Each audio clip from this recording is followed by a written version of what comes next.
বাবা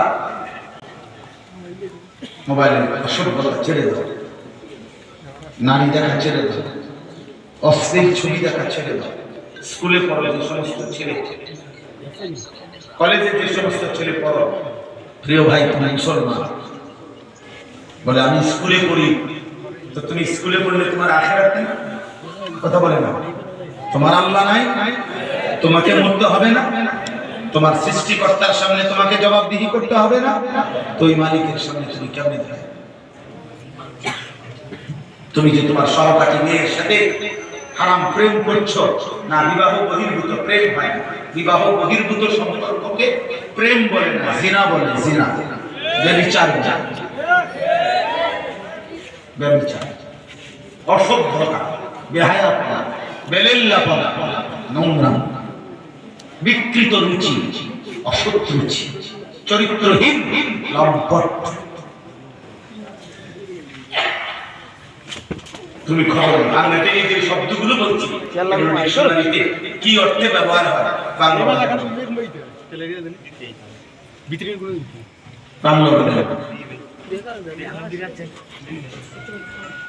অতএব তোমার পড়া তুমি পড়ো, তোমার আখলাক হেফাজত, আল্লাহ গো মাই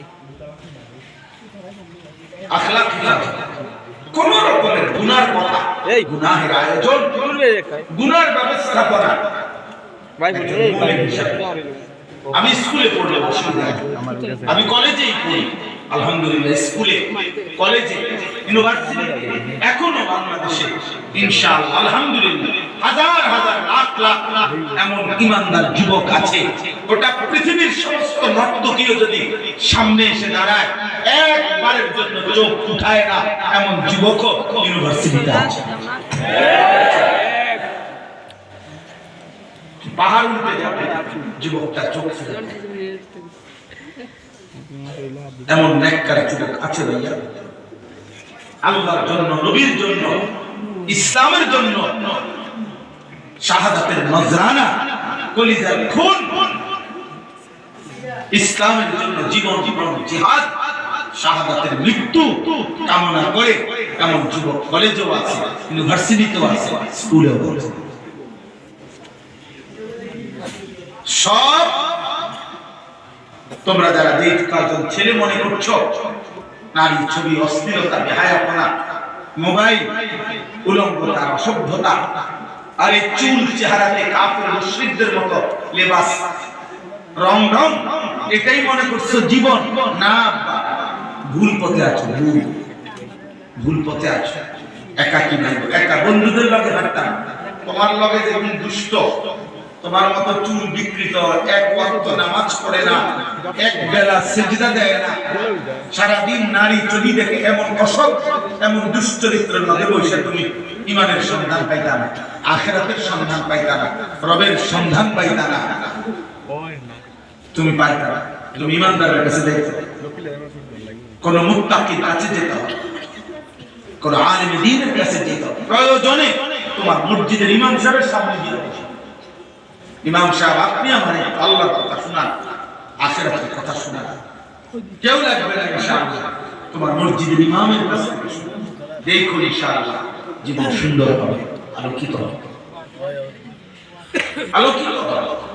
কোনোভাবে আমার বাপ, আমি সবাইকে বলি, কোনোভাবে গুনার কোন আয়োজন, গুনাহের কোন আয়োজন আমার দ্বারা যারা অবস্থা না হয়, আমি যেন গুনার কোন আয়োজনের মধ্যে যেন না বসি।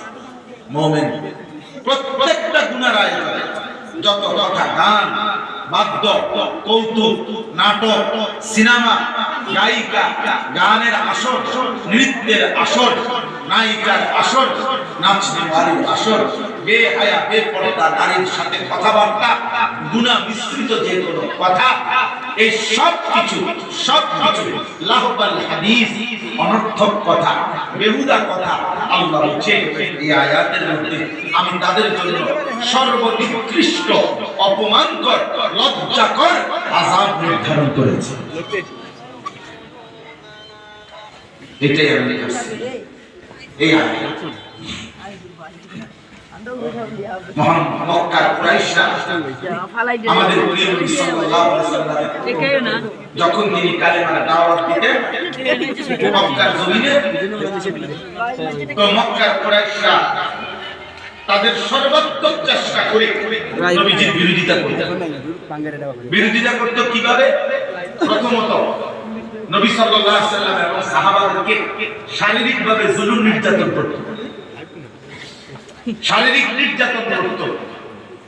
দুই নম্বরে নবীজিকে অকথ্য ভাষায় গালিগালাজ করত, পাগল, গণক, কবি, জাদুকর ইত্যাদি ইত্যাদি বলত। তিন নম্বরে নবীজি যাকে বুঝাইতো ওরা আবার আলগা দিয়া আগে পরে গিয়া তারা উল্টা বুঝায়, সাবধান, মুহাম্মাদের কথা শুনবা না, মুহাম্মাদের কথা বুঝবা না, এই বলত। কিন্তু মক্কার কুরাইশরা দেখতো নিজেরা যখন আবার একসাথে বলতো দিবানিশি তাই বিরোধিতা করি, ষড়যন্ত্র করি, জুলুম করি, গালিগালাজ করি, অন্তরে মুহাম্মাদের ভক্ত রাখতেছে। বুঝেন? ওরা ভাবতো যে হায় হায় এত নেতা, আবু জাহেল, আবু লাহাব, উতবা, শাইবা, আসিম ইবনে ওয়াইল, ওয়ালিদ ইবনে